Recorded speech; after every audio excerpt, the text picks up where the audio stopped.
The club didn't have the funds at the time. We wanted to provide breakfast for the group. We communicated that to the coach, and the coach said, look, the best thing we can do is give you guys the money to buy breakfast. You guys are responsible for buying it. You guys are responsible for cooking it. So what we did then, we allocated 3 boys every week that would go out, buy the breakfast, and then would be responsible every day for cooking the breakfast. And at the beginning, we were kind of like, the boys would moan about it, but we continued that, and the club got to a point where we were financially really safe, but we kept that in, because at the end of the day, what that was teaching the group was, if boys didn't show up and buy breakfast and cook breakfast, boys wouldn't eat. And so it was kind of like it translated onto the pitch. If boys didn't make the run they needed to do, then obviously it affects the group. And so that was like a really good, first of all, you're creating ownership, you're creating responsibility, but also you're looking after your teammate. If I don't show up and cook, my mates aren't going to eat.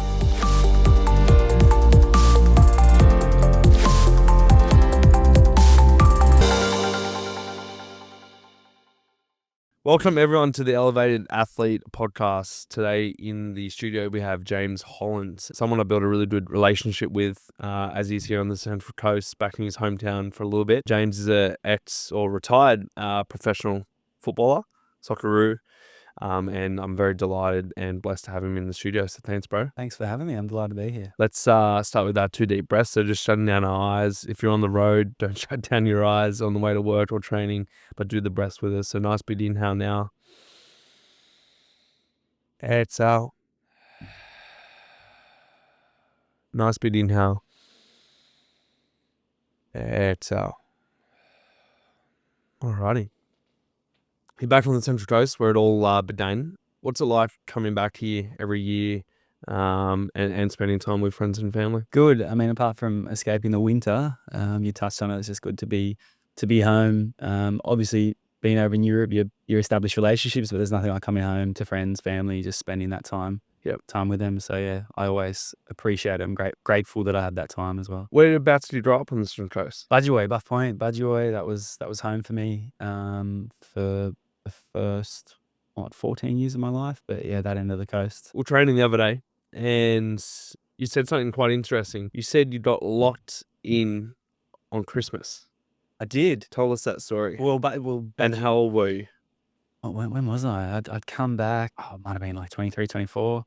And whenever I come back, obviously it's the middle of the season, but I still have to train on Christmas Day. I went up to do a session at Budgewoi Oval, home of the Budgewoi Budgies, which is where I played my youth, and did a session, early morning session. And I went to drive out of the car park, and then someone locked the gates, so locked me in. So luckily enough, I knew enough people to get myself out. Otherwise, I've been locked in at Christmas. It's a funny story, but there's also an element of not seriousness, but inspiration attached to that, right?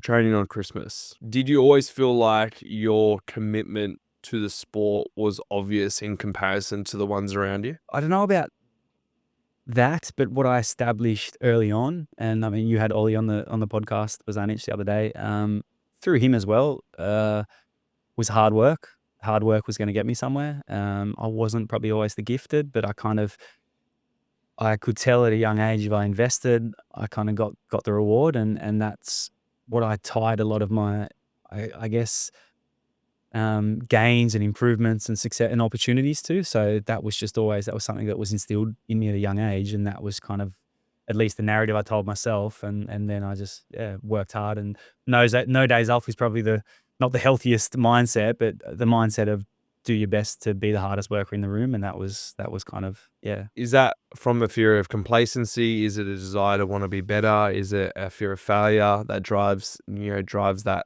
I guess, that desire, that, waking up on Christmas, which, for some that might sound crazy, for others that's probably religion.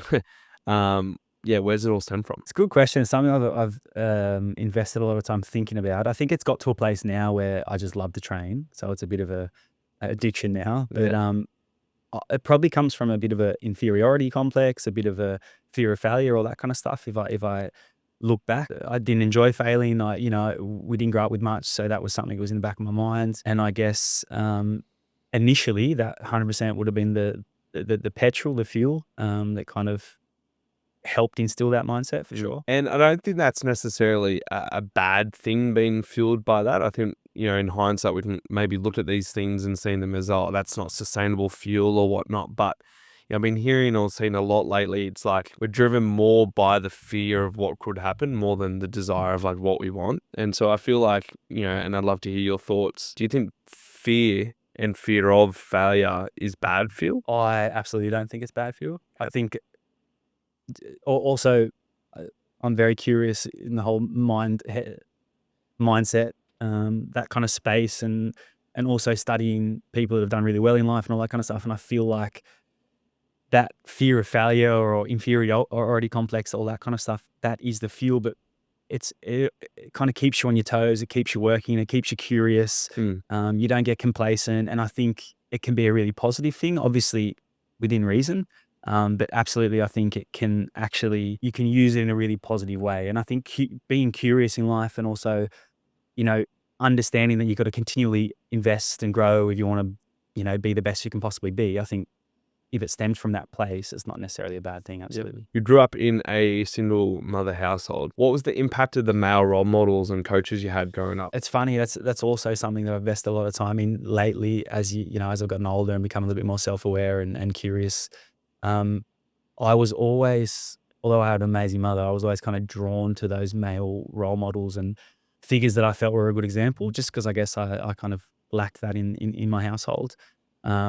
So along the way, whenever I had that in a coach or in, a mate's father or whatever, I was always kind of drawn to that. And I just basically, absorbed anything I could get. Because obviously I felt like, I guess on a subconscious level, I lacked that at home for sure. Yeah. As you grew up and you started to move closer and closer to being in the A-League with Newcastle, as an athlete gets older, or as we get older as humans, the level of external distraction increases, particularly in this day and age of social media and all those things. What were some of the guiding philosophies, principles, mindsets that you feel like helped you really stay stoic and really stay focused on what it was that you wanted to achieve in that time as you grew up as a man? I don't know if I would call it a principle, but especially, I guess, where I grew up, there were a lot of bad influences and external influences that weren't, that wouldn't have helped my football career and being a professional.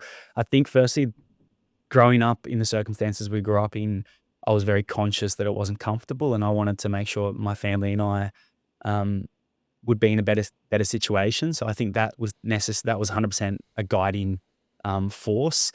When I was about 14, I was probably going down the wrong path, and I went to a couple of training sessions, and I couldn't keep up with the group. We were doing some fitness stuff. Came home, I said to my mum, I don't know about this, and she kind of said to me, "Look, if you don't want to do it, don't do it." She wasn't pushy at all. And then as soon as she gave me that option, I kind of thought, well, hang on a minute, actually, I want to do it, and that was like a bit of a switch for me. So I don't think I was probably aware enough at that age to think about guiding principles, but I had that as my guidance. That was a little bit at that stage in my life, probably my true north. Okay, I want to make sure that my family and I have a better future. I want to buy my house. I want to, do all that kind of stuff. And that was kind of like my true north, I guess, at that stage. That's what kept me going. What was the experience like moving into a full-time professional environment with the Newcastle Jets? It was, I guess, if we backtrack a bit, probably at the AIS was the first time I really experienced that kind of environment. And so moving into the Newcastle Jets, that was at that stage probably a little bit of a, less of a professional environment. Nothing against the Newcastle Jets or the situation at the time, but it was more about there wasn't as much money there at that time, and the AIS was an unbelievably professional setup. Like, it was incredible. So I probably had already made that adjustment, and so moving to the Newcastle was a bit of an easier adjustment for me. So was that like an under-21s program at the AIS? What was that? Because I feel like, is the AIS functioning as much as what it did? No, I'm pretty sure they've gone to like the state institutes now. Okay. At that time, that was one of the most important years of my life. That was unbelievable. At that time, it was like the future under 20s. So we were under 17s, 18s at that time, but it's for the future under 20s World Cup. But that was unbelievable. That was incredible. You're surrounded by the best athletes in Australia. You eat, sleep, and breathe it. You're living with some of your best mates. It was an incredible journey for me, and just probably the first time I actually experienced professional life. Actually the first time I properly got coached, and that's nothing against my previous coaches. That was just, I guess it's probably equivalent to what they get in Europe at a really young age. How long were you in AIS for? 10 months. All right. And so school down there, everything. Well, I'd finished because I was young for my grade, so I'd finished year 12 and I'd started studying at the University of Canberra there, doing a degree in psychology. So for the first 6 months, I was doing that while I was down there. But just football, mate. Just loving every bit of it. To be honest, It's a vortex down there of sport in AIS, isn't it? It's pretty magnificent. it was insane. I mean, the facilities at that stage were incredible as well. And also, if you think about it, we were getting up at 6:30 in the morning doing our gym sessions, and you're surrounded by boxers, sprinters, high jumpers, cyclists, all the best athletes in Australia in this kind of like melting pot. And so you're absorbing everything you can. And also it's a bit inspirational, right? Because you're seeing how they train and you realize, okay, they're Olympians.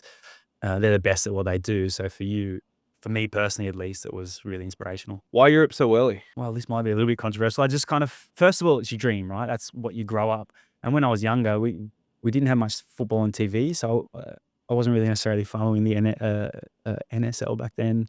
And the only glimpse of football I got was the SBS, the World Game, Sunday afternoon. And that would show basically the Premier League and some Aussies playing overseas. And so that was just my dream. And I guess I was really passionate about that. And for whatever reason, I had that in my head. I wanted Europe, and that was kind of it. So it was nothing against the A-League, but I kind of just felt like that's where I want to be. That's football's religion over there, and I got to get over there as soon as possible. And there was no plan B for me. How did you find the integration into European football standards? When we had Ollie on, actually, I'd love to know if you did the same, but when we had Ollie on, Ollie went over and did like a Manchester United trial when he was 14 and had some experience over there. I think he was at Reading when he was like 18. Was that your first taste of European football when you went over there? And if so, what was the integration like into the standard? Yeah, so Ollie and I were actually at Parramatta Eagles from a young age together, and they had that affiliation with Manchester United. And so I had also been over just with the team, not individually. So I'd had a little bit of a taste of it. But moving over when I was 18, 19 was a little bit different because I was kind of like went from being a big fish in a small pond here to going over there, and I was a very small fish in a very big pond. And it's kind of you're so young. Like if I look at an 18, 19-year-old now, you think you know nothing about the world of yourself. And you're so naive to it. It's all I ever wanted. So I was just like, didn't think twice. Within 4 days, got a phone call, bang, I was there. 4th of January, I think I landed 2009. Bought myself a winter jacket before I went over, and I landed. The agent that picked me up looked at me and said, are you an idiot? Well, what kind of winter jacket is that? I was like, this is the thickest jacket I got. It was nothing. It was snowy and it was -4 degrees or whatever. So you're just kind of naive to all of it. And my first 6 months were really difficult. It's normal, yeah. You adjust into a new culture, new language. The youngsters over there see you as a bit of an enemy because you're taking their position, so they're not exactly hospitable. They're not open to kind of let you in, and so you're dealing with all of that, and you're a 19-year-old, over in a foreign country. So there's a lot going on. Yep. But that's all part of it, mate. What was the first 3 years like, and what did the first 3 years in Europe teach you that helped you have the career you end up having in Europe? The first 3 years, I probably best describes the first 3 years for me was I was running on a treadmill at about 25 kilometers an hour and felt like I was obviously like I was going nowhere. I was working as hard as I can, and I was just like, nothing's happening, nothing's working out. And obviously, in hindsight, that was just building my resilience to not give up. And I remember having a conversation. I think I had an option. Agent called me and gave me an option to come home and sign with Brisbane Roar. I think Ange was the coach at the time, Postecoglou.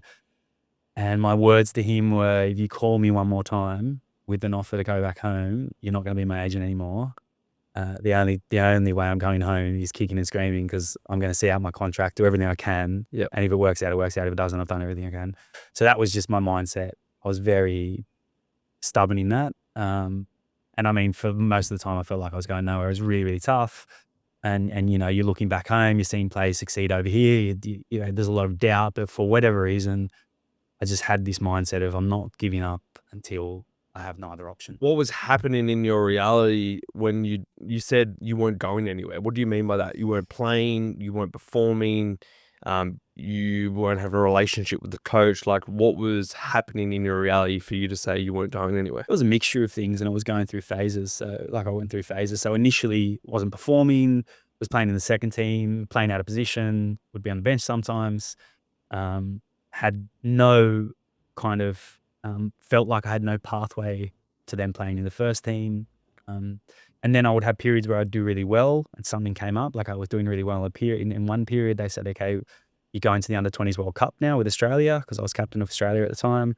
And when you come back, you'll have your spot in the first team. And I went to the World Cup, came back, and another kid had taken my spot. And that's just European football. And so every time I kind of felt like I got close, something happened. And eventually then, I think I was there 3 years. I didn't play a game. I had a 6-month loan stint at Sparta Rotterdam, played 14 games. So effectively, I was signed for AZ Alkmaar for 3 years and didn't play one game for them. So that's kind of what I mean by working as hard as I can, because I was working, probably overworking, but I, didn't get any opportunity. But as I said before, that was building my resilience. I was investing, and in the end, I got the reward with my next move. That period, if you could go back and install a mental skill, a philosophy, a habit, what do you think, if you had your time again, what would have helped you navigate that period better? Because I can imagine when you're that young, everything is predicated on playing and performing and being in the first team, and the inconsistency of going between teams and bench and this and that. You can't find your rhythm. Well, if you had your time again, what would you have done differently, or how would you have handled it? This is where I probably think that inferior complex was a bit of a negative thing. Yep. I would probably tell myself, instill a little bit more belief in myself at that time, because I was competing with Dutch internationals, players that were, in the midfield for the Dutch national team. I think they made the final at the 2010 World Cup in South Africa. So I was competing against some amazing players, and I would tell myself that and remind myself of that. So I was a little bit overwhelmed by all of that. But one thing I would tell myself as a young athlete is that everything's going to be okay. I think you get so caught up in, you feel like it's the end of the world. Every day when something doesn't go right, you feel like it's the end of the world, and you build so much stress up and anxiety up around that, because it's, existence, fear of existence, it's fear of getting a contract, it's fear of failure. You've got all of that. I used to get ashamed. My mum would call me and I wouldn't want to talk about it, because, you build up a lot of shame around that if it's not going well. So one thing I'd just tell myself is it's all going to be okay, and just breathe and relax and do your best to enjoy that experience and be okay with everything that's going on. It's easy to look at the micro details of the situation without having that ability to step back and just look at the macro as well. And I think as athletes, and often I'll talk to athletes that are in a similar position, right? They're in and out of first grade squad. They're in between contracts, and I'm like, as long as we can track that you're improving as an athlete without even needing to be in the first team. So are you getting faster? Are you feeling sharper on the training pad? And really try and find the competitiveness in smaller areas where you can create, I guess, more trackable things, tangible things for you to get that confidence that, okay, I'm not playing, but I'm progressing. I'm becoming better. Do you feel like when you're in that cycle of in and out, it's very hard to step back and have that confidence and feel like you're falling behind because you can't actually see that you're improving? Yeah, absolutely. I think, as a 19, 20-year-old, you don't have the mental capacity or tools generally to see that, and to kind of step back, look at the situation in third person and say, how am I going? How am I tracking? As cliche as it sounds, control the controllables, all that kind of stuff. Not many players or athletes at that age probably have that capacity. And I feel like a lot of footballers, when they're probably don't think too much, generally they're the ones that might succeed as well at a younger age. Maybe as they get older, it might not help them out, but because they're not worrying about the situation. Yeah. And as I said, like, if I look at a younger player, I'll say, look, are you doing everything you can? If the answer is yes, then it's like, relax, do everything you can, control the things you can control, it'll all be okay. And that's kind of a message I would give my young self. Yeah, for sure. You spoke about contracts before and in and out of first grade, the top squad, and then, going to other clubs. The situation in football, okay, is very different in contrast to most of Australian sports, with the transfer window, you can buy players, this and that. How do you emotionally buy into a culture knowing that you could be transferred within a month, within 6 months, and knowing that these clubs can look to make money off you? How do you emotionally commit with knowing that's in the back of your mind? I'd probably, drawing back on what you asked me before about guiding principles and values in life, one of my major ones is to be the best teammate I can be. And so every time I step on that pitch and every time I'm playing within a team construct, I just wanted to make sure that I'm giving everything I can for that team. And I was very sensitive to that and very aware of that. That's just a value and a principle I have, and expectation I have of myself. So understanding all that's going on, and obviously that's football. There's a lot of politics. There's a lot of, there's so much stuff you can't control. Being aware of that and understanding that, I understood that at a young age. That's just normal part of it, but I can still be the best teammate I can be. I can still work as hard as I can every day, and just making sure I was aware of that and guided by that. And kind of every club I left, if I could ask myself, was I the best teammate I could be? Did I invest all I can? And if the answer was yes and yes, then I'd be happy with that. So that's how I guess I was able to buy into whatever culture and team and club that I was at. Was buying to the teammates around you? Yeah, it was just that expectation of myself, Yeah. be the best. And that's the whole part of being in a team. And that's the beauty of it as well. You think about it, you're working with your mates every day towards a goal together. And that's a beautiful thing. And that's, I think, something that community feel and that team environment, that's something I feel like gets a little bit, people take it for granted, and I think that's the beauty of the team, in my opinion. What appealed to you about Austria? It was a little bit less of what appealed to me about Austria and more about just an opportunity. Yeah. I was lucky enough to play with Joe De Luca, and he's an Australian-born footballer, ended up playing for Croatia at the Euros and World Cup, a goalkeeper that I played with at AZ Alkmaar. And someone that struck up a really nice relationship with. He was a bit of an older figure, a bit of a mentor.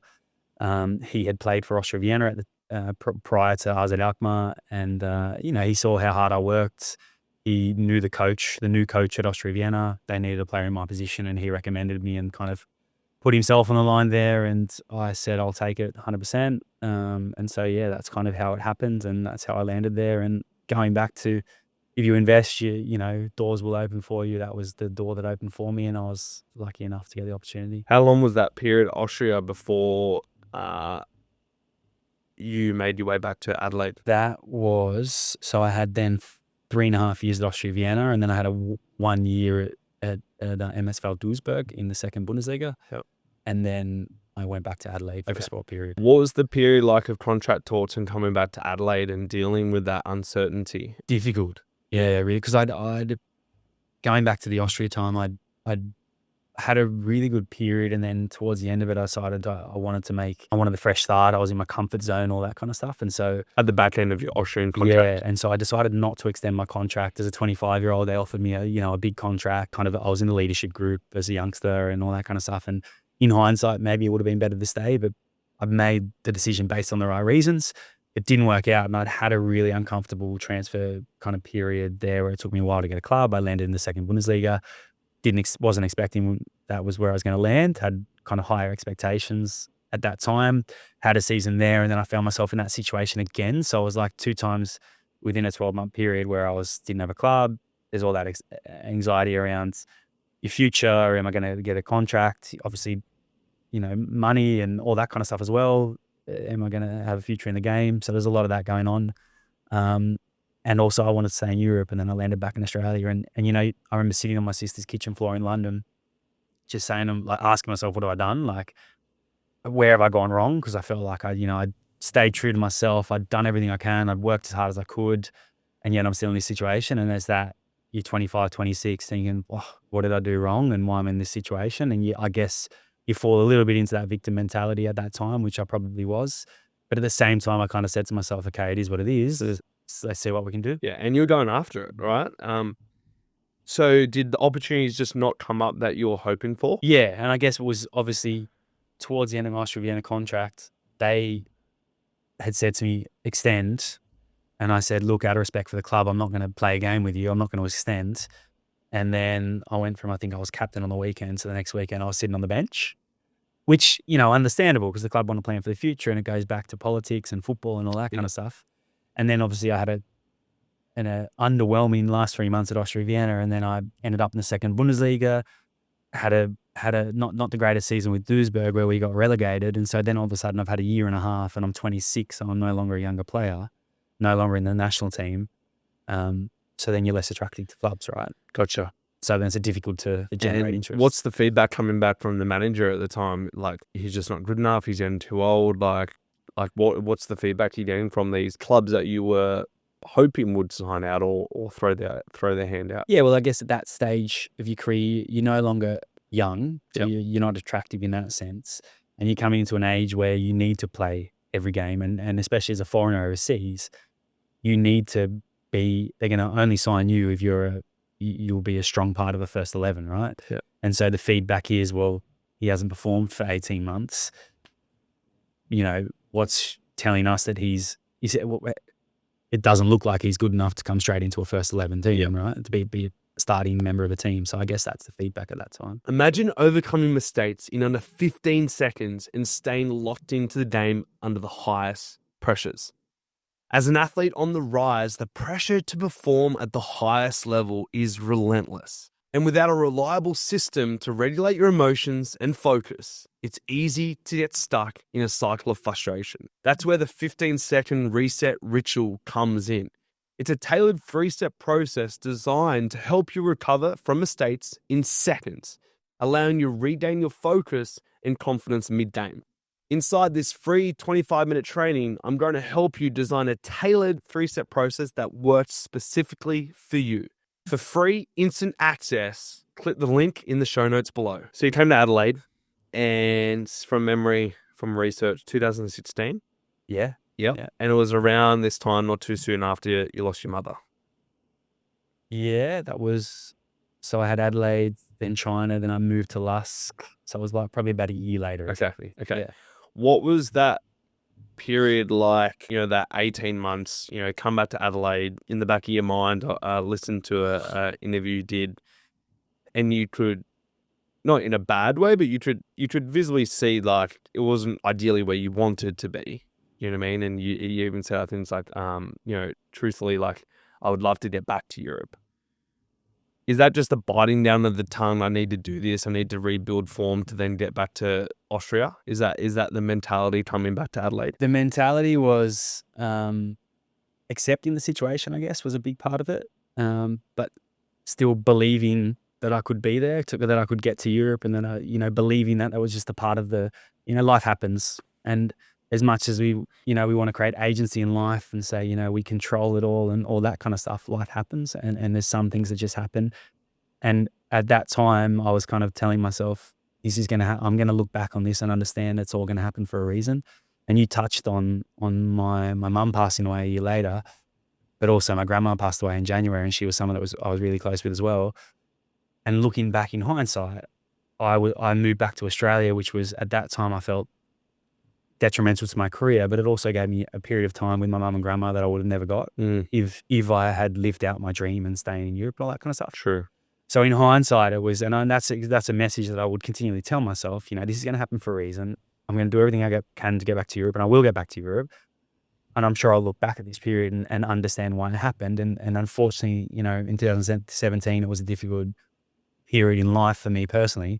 But looking back at it, it was kind of like, okay, that happened for a reason. And I got some really valuable time with my mum and my grandma that I hadn't had for 7 years prior to that. And, I wouldn't have had if I was living out my dream. I guess the guiding principle I'm hearing is like, this is all in hindsight, but something that you kept close to your chest in that moment was like, I trust that this will happen for a reason. Yeah. And without skipping forward to my situation now, that's a bit of a mantra that I've kind of held on to also through this last period, which has been a little bit difficult as well for other reasons. But it's kind of understanding. It's just, I guess, that acceptance of the journey of life, right? Life's going to come at you how it comes at you. And it's all about perspective. And that's one of the most important tools in life, in my opinion. And just accepting the situation for what it is, I think, is a big part of it. And it's not letting go of dreams and goals and being pessimistic or anything. It's just kind of saying, okay, this is my current reality. And as cliche as it sounds, it's just a part of my journey. And I'll look back on it and understand why it happened, even if I can't see it right now. Yeah, for sure. And I was pulling up a quote. I can't get it up, but I was pulling up a quote, and it went something along the lines of, you're talking about, life's going to come at you. Alex Hormozy had a quote, and this is abbreviating to the fullest, but it was along the lines of like, you asked for this, so life was going to give you that challenge to overcome. Yeah. You know what I mean? You asked for that, so life was going to give you that.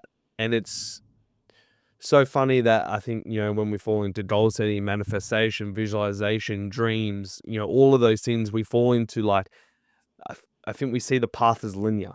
We see it as, this is checkpoint A where I am now, and this is checkpoint B. That's dream. This is where I am now, and it's going to be straight line. And when we look back, no place that we ever got to that was in a place we'd never been before. So we set a goal, we'd never achieved the goal before. And in that journey, we had to go through trials and tribulations to get to that place. But it's so funny how we often fall into this thinking, and I fall into this myself, even with business. Like, the path to there is going to be linear, but it's never been that way. It's always been up and down. And universe, I think, naturally loves to test us and test our fortitude and our character in periods to, I think we get rewarded based on the challenges we get through. Meaning we get rewarded, we forge the character, and then the universe gives us the reward. Do you believe that? Absolutely. I mean, and I also think, I've said it to you enough over the last, you mentioned before we've been hanging out, a bad day for the ego is a good day for the soul, right? And I've rarely seen a successful person have a linear journey to their success. And again, you've heard it enough, but the destination absolutely isn't what it's all about. It's the journey, and I think it's about that growth along the way. And life continually gives us reminders and lessons to grow as a human being and to kind of grow through that journey. And nothing worth having is easy. Nothing worth getting is easy. And I think if you life in general, but also if you're striving for something, that's going to be it's not going to be linear, but that's the fun part. Yeah. And I think that's, I'm not sure if I'm allowed to swear in the podcast. We're sometimes rolling around this shit. That's where you learn the most. Yeah. That's going to be a big and important part of that journey to success, and a beautiful part of it as well. And if you can sit in those places and be okay with them, I think that's a really important tool as well. Like, be okay. This is really uncomfortable.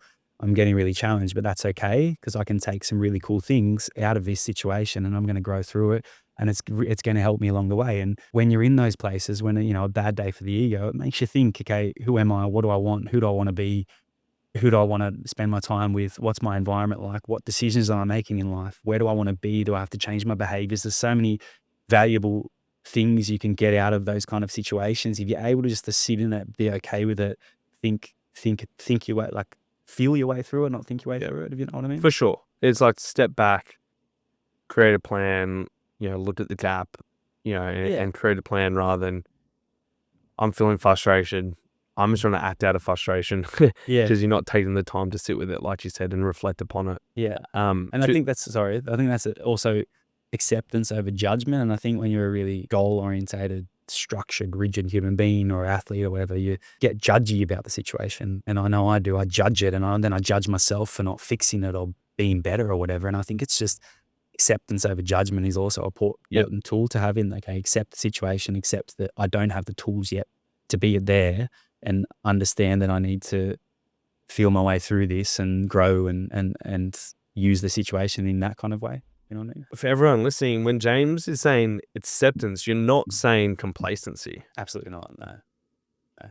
But that can be heard sometimes, in that moment. It's like not that it can be heard, but sometimes it's the whole, taking the step back to go 2 steps forward is hard to accept, because we can't see what the 2 step forward is going to look like. Yeah. Do you know what I mean? And so when you say acceptance over judgment, you're not saying complacency. You're just saying accepting the situation, because it couldn't be any other way. It is what it is, because it can't be any other way than what it is.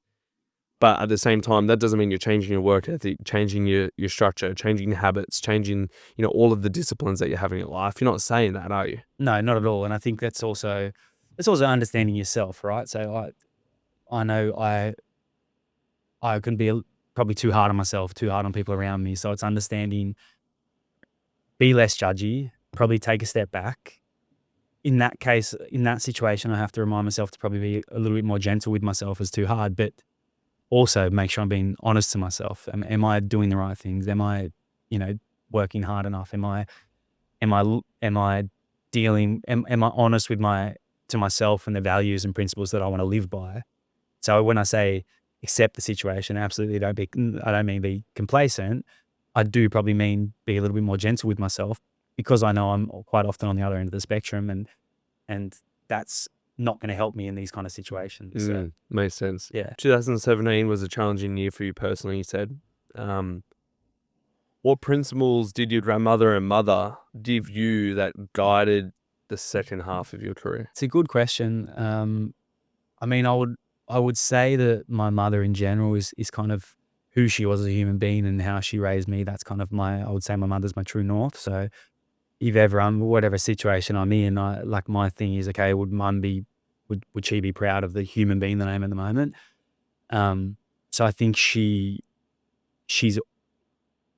always, she gave me those lessons from a young age, and who I want to be, who I am, and all that kind of stuff. And she's still, in my head, guiding me in that respect. I would say that situation, losing my grandma and losing my mum, what football does, but what situations also like that do, that they help you take yourself a little less seriously, which I think we get so caught up in us, and especially as as an athlete, you're selfish. There's a lot of that going on. You're so caught up in you. I think that allowed me to take a step back, not take myself or my situation or football too seriously, and I feel like that's can be a really positive thing. Again, that's not complacency. That's more taking the weight off the situation and understanding that's a part of my life, but that's not everything, and that's not. I'm James Holland, the human being, not James Holland, the footballer. And losing people so close to you, that gives you so much perspective in all of that. And so I guess it helped me in the latter stage of my career, just by understanding how blessed and grateful I was and should be for the football career that I had, but also understanding that's not life. There's a lot more important things to life. And from on one end of the spectrum, I appreciated the smaller things in life a lot more. And on the other end of the spectrum, I appreciated that 99% of what I worried about in life, is not that serious. And that might sound confusing, but that's a big thing that I took away from it. Not in a pessimistic sense that I don't take myself too seriously, but more, or life, but more like, just do your best, stay true to who you are.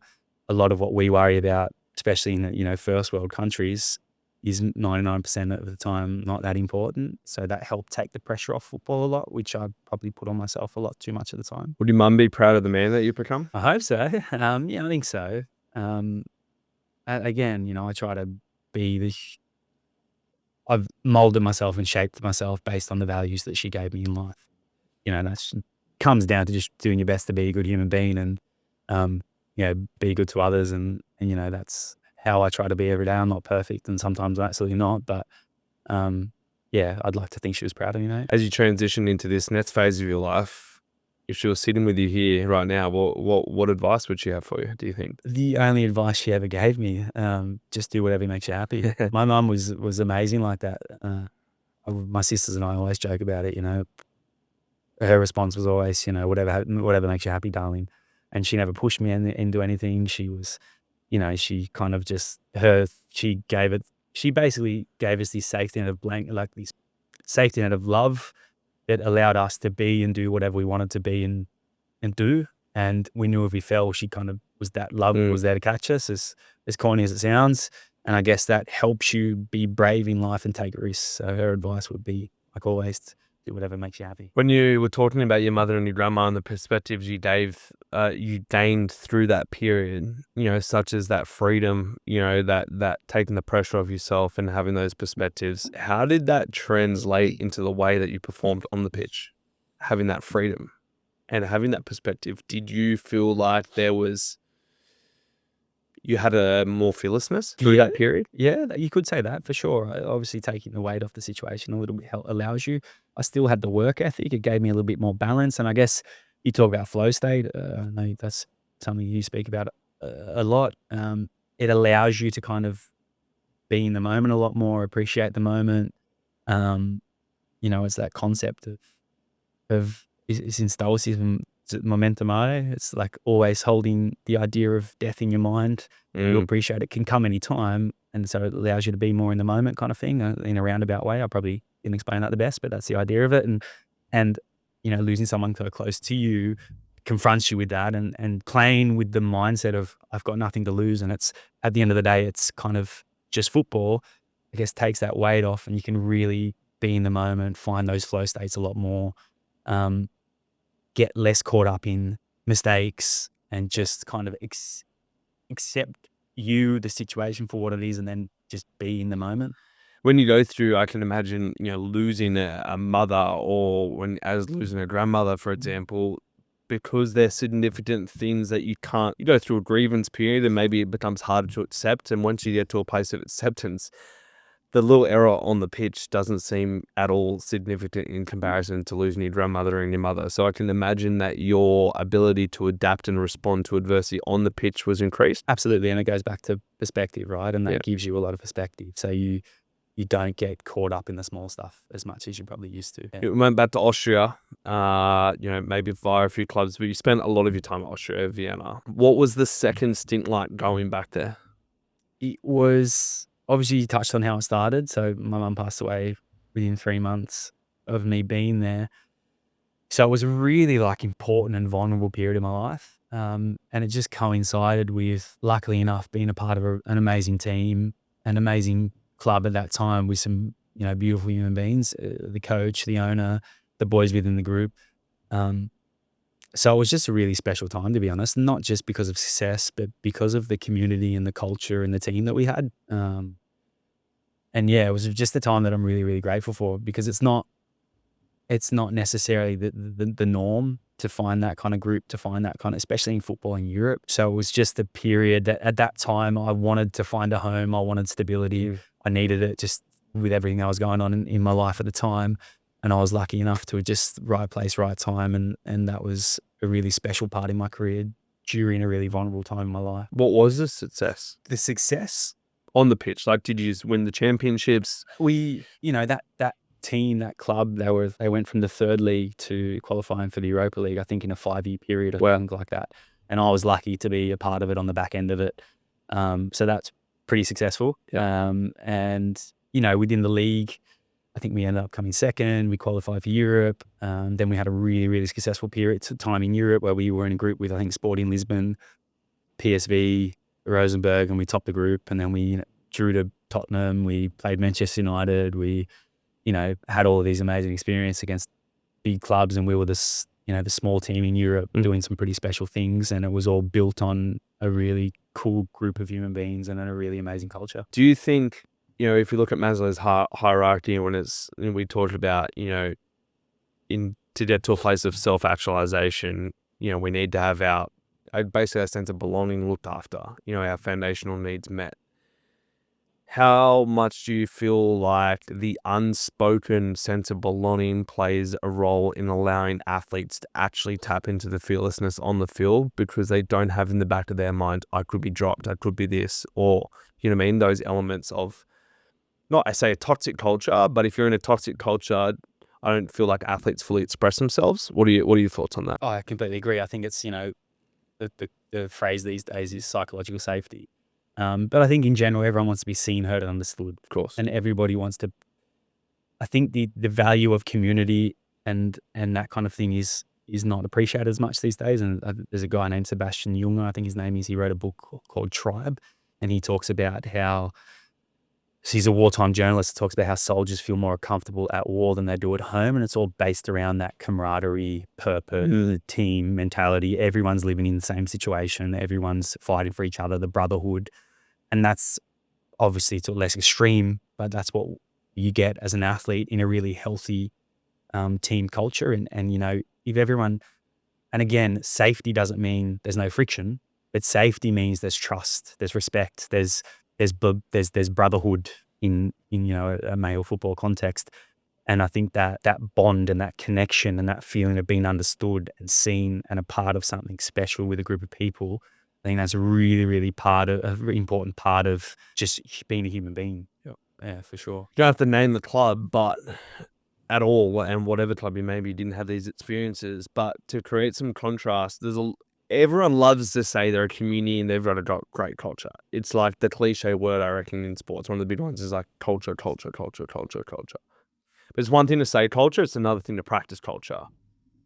Do you mind giving me a contrast of 2 or 3 examples of a club or a poor culture from the smallest of detail? So what does it look like in the video room? What does it look like on the pitch versus the best culture you're in? I won't name the club, but there was one club that I was at where I was relatively new, and I remember the coach wasn't necessarily doing something that we as a team agreed was the best for the team. In a meeting, I said something, so I was new, but I thought, okay, I'll communicate it, and I communicated it in front of the group to the coach, and there was crickets around, and I thought to myself, okay, what's going on here? The coach wasn't happy with my feedback. I got a bit of copped a bit of abuse from the coach. He walked out, and then all the players, the leaders of the group, came up to me. Oh, that was awesome. That was cool. And at that time, I was like, hang on a minute, like this isn't how it should work. And that wasn't me trying to put my ego into the situation and say something to the coach. It's more about, okay, what is best for the team. And from my perspective, if you're an older person in the group or a leader, your actions should always be based on what's best for the team and never be worried about my status. Coach. Never be worried about, okay, is the coach going to like me? Am I going to play if I say this? Am I going to lose my contract? And I had that situation a couple of times in my career. I guess I was a little bit polarizing in that regard with coaches. There was 2 or 3 times in my career where I felt alone, and the leadership group kind of, I guess there was players and leadership groups that were doing things based on, I'm coming to the end of my contract. I've got to, save my own ass here, or I've got this self-preservation. I've got this relationship with the coach. I can't say anything. Yeah. And one moment in particular where I said, look, I was in a really uncomfortable situation. I said to the other leadership group at the time, I said, look, if I make it through this, we're all going to sit in a room. We're going to talk about what it is to be a leader.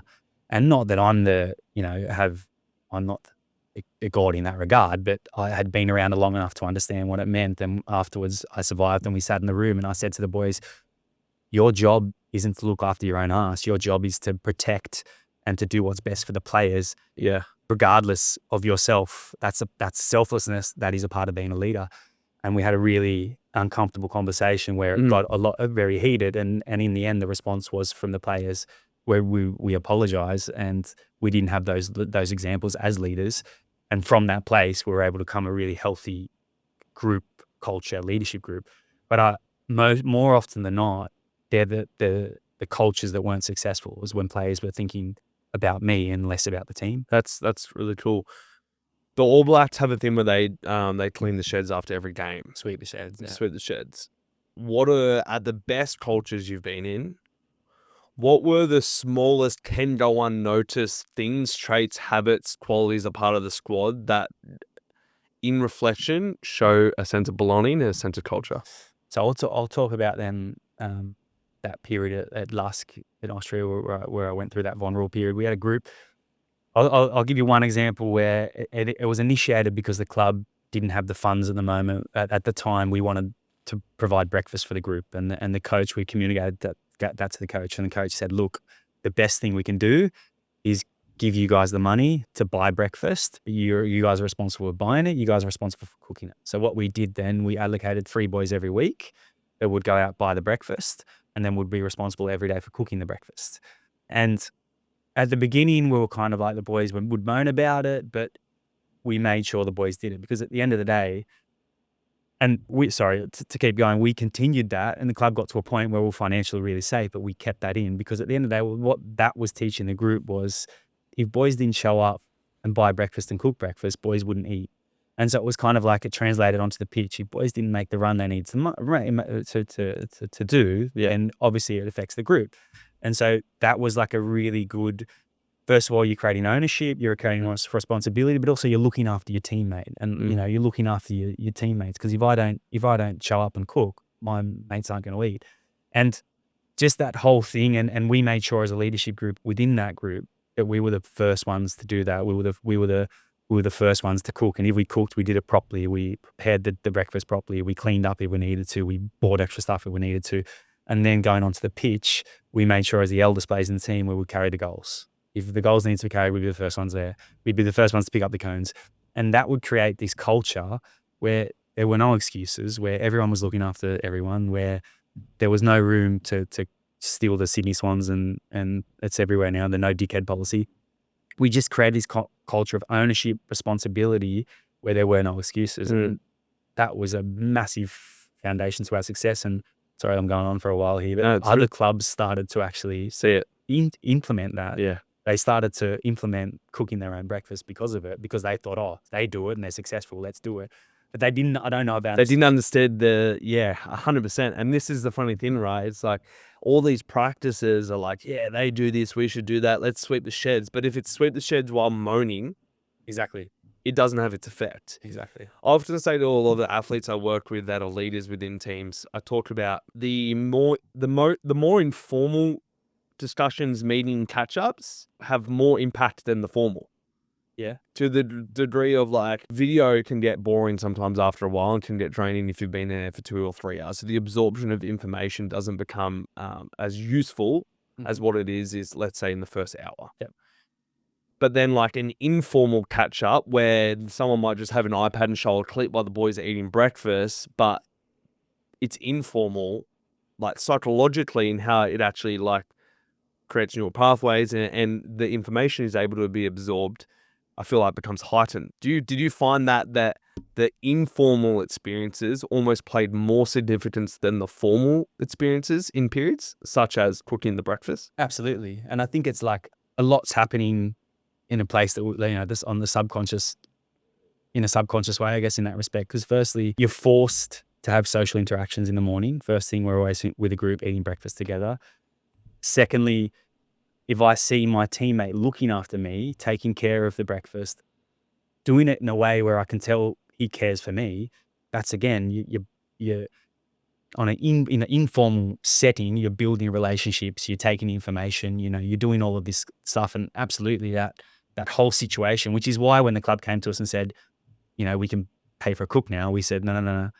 This is a really important part of our culture. We want to keep it. Players communicated that. That's why, because we understood how important that was to who we were as a group. And now the club's no longer doing it, and the club's having that, you know, from a cultural perspective, looking from the outside in, they're not where they used to be for a reason, right? Yeah, I was listening to a podcast or a discussion around Manchester United, and like, it's kind of the whole Steve Jobs philosophy, right? It's like, when does the founding father, when does the momentum slow down? I think Steve Jobs has done a pretty fantastic job. But if you looked at someone like a Sir Alex Ferguson with Manchester United, it's like when a club transitions out from the person that created the culture or was a key driver in the culture, the standards and all those things, if someone coming in doesn't, it's so easy to come in and look at the details of football and shape and formation, right? But really, that's not what the thing is. That's not what's going to carry the club forward. The thing that's going to carry the club forward is the 3 to 5 things you do on a regular basis that show and reflect the standard of the club and the culture. And when I look at coaches coming in that have this effect, and then they get a new coach or a new manager or these things, without seeing it, I see that it's those foundations that have been forgotten. Absolutely. I think also you can even have, as a club, you can even have the right pillars in place, but if you don't have someone that's driving that every day, that's driving that standard, that's looking at that, then longevity will never be there. Yeah. And as you said, you can focus on, you know, the football or tactical side of things, whatever sport you're in, as much as you want, but without the culture, without the right characters, without the right leaders that are going to drive that, then in my opinion, culture makes and breaks 100%. And you might have short-term success. You might even have success for a year, but you're never going to have that long-term longevity without a really good, healthy culture. Was it, maybe I'm pronouncing it wrong, Leicester City? Yeah. That had that amazing run in the Premier League. What was it, like 8 years ago or something? 7 years? That was 2017. I can only imagine, like, for a club that doesn't have all the finances in the world, I can only imagine, and you might know more than me, I can just imagine that culture was amazing. Yeah, and I think, again, maybe that was a bit of a perfect storm thing. Yep. As in, like, you just get the right characters in Yep. a team and the right character to drive that. In the EPL, it's hard because they have the budgets, the differences are massive, and then the differences in quality. But that is a good example of a group. And I think this year you've got Nottingham Forest that seem to have that kind of group, and that's not taken away from the coach or anything. But absolutely, there's obviously there's difference in quality, but where I think is a massive potential point of improvement is the psychological side of thing and that cultural side of thing. And I think that's where you make up the difference kind of thing. Yeah, And that I makes think, sense. yeah, and I think it's a really important aspect. And again, tactics and everything's really important, but culture, for me, it's a make or break. Yeah. If you don't have the right characters, if you don't have the right leaders, then you're never gonna long term, you're never gonna have the success that you could potentially have or make up the differences where you need to make up the differences. Do you think that the teams with the less funding, do you reckon that's their edge over the top teams, is they don't actually have as much funding, which means they have to become more resourceful? Absolutely, if they're smart enough to understand. If they're that. smart enough Yeah. to understand that, of course. Yeah. But do you think that's the edge? They can't compete on money, but can they compete on culture? Can they out-culture the big clubs? 100%. And in particular, at the top level, obviously the differences are massive. But at a level, in Austria where I played, or even the A-League, I'd argue that the financial differences aren't at a place where it's going to The make contrast isn't big enough. it's not big enough, which means, okay, you can even gain a lot more from that psychological, cultural sense, because the differences isn't amazing. So then, okay, if we focus on bringing the right characters in, if we focus on instilling the right values and principles at this club, and we focus on living it from top to bottom every single day consistently, then we can absolutely, a team that might normally end up 8th in the league could end up in the top 4 or end up winning the league. And that whole cultural, and that, I mean, you see it in our competition. I saw it in Austria continuously. If you can manage to do that and really focus on that characters, cultural side of things, you can absolutely make a massive difference for sure.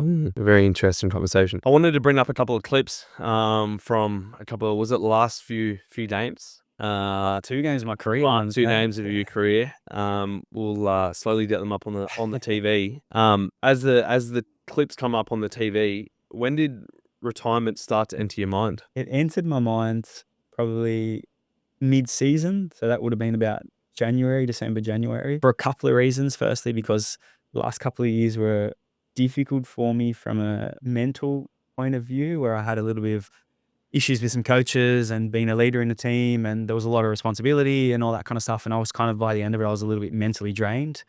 And on the other side of things, I had a job opportunity that I felt like I couldn't say no to at that time. Although that unfortunately didn't eventuate. Just those two things kind of pushed me in that direction where I felt like, okay, I've had an amazing time. Although I'm still really fit, I just felt like it might be a good opportunity to kind of step aside and make that transition into life after football. So we did this with Ollie the other week. Before we press play, looking at the TV, it's a corner. Just talk us through, if we press play now, start to talk us through, what are you seeing? Man, I'm back post. I kind of get free reign here to go wherever I want in the corners. Luckily enough, I saw it pop off the guy's head. And in that situation, probably the worst thing you can do is take a touch. Just because there's always a bit of there's the danger of a counterattack.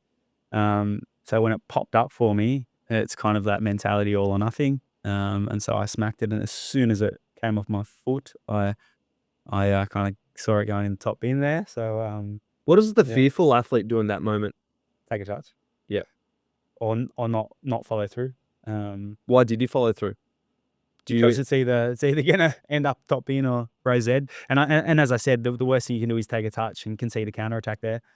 So it's just, I remember when I was younger at the AIS, we played in, sorry to track back, but we played in the VPL, and we played against I think it was Melbourne Knights, and there was a guy, an older guy, 34 years old, English dude.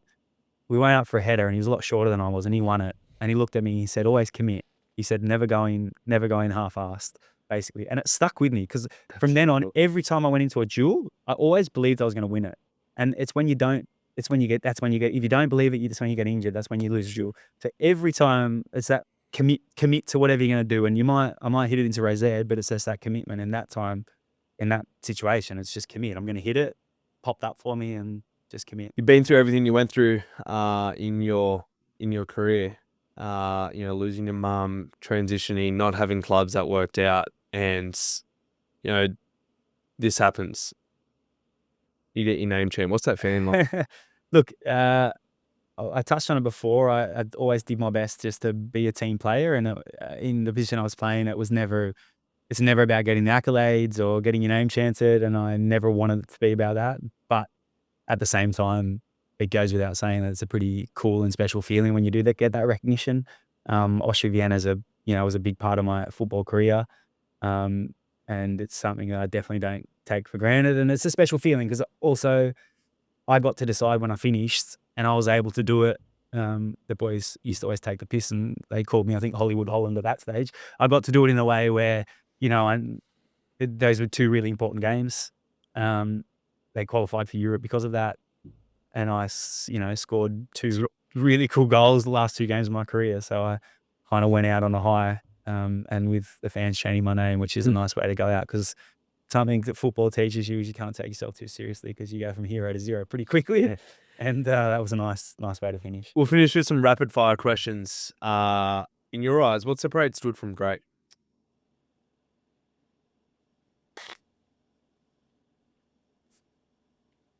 Oh, that's a tough question. I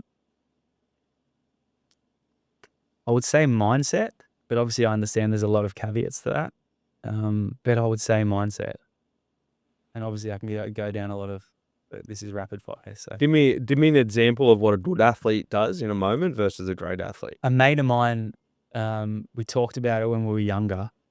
And when you're in teams that are probably younger and not at the top level, in stressful situations, a lot of players lose their heads.